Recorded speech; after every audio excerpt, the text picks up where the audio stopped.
સોલા વિસ્તારમાં આવેલ મેલડી માતાના મંદિરમાંથી ચાંદીના છત્તરની ચોરી કરનાર આરોપીઓને પોલીસે ઝડપી લીધા છે, જેમાં આરોપીઓ થોડા દિવસ પહેલા સોલા સિવિલ હોસ્પિટલના મેઇન ગેટ પાસે આવેલ મેલડી માતાના મંદિરમાંથી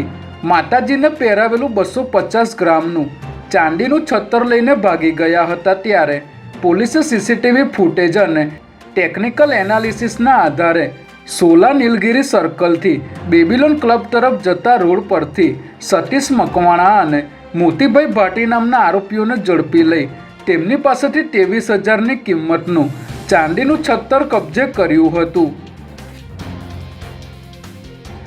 અમદાવાદ મ્યુનિસિપલ કોર્પોરેશનમાં ફરજ બજાવતા કર્મચારીઓ દ્વારા વિવિધ માંગણીઓને મ્યુનિસિપલ કમિશનર સમક્ષ મૂકવામાં આવી છે, જેમાં વર્ગ 1થી લઈને વર્ગ 4 સુધીના કર્મચારીઓએ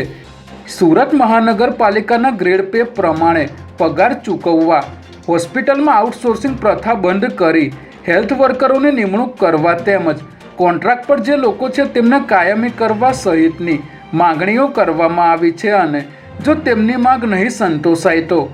આગામી 18 સપ્ટેમ્બરના રોજ નોકર મંડળ દ્વારા વિશાળ રેલીનું આયોજન કરીને હડતાલ પર ઉતરવાની ચીમકી ઉચ્ચારવામાં આવી છે।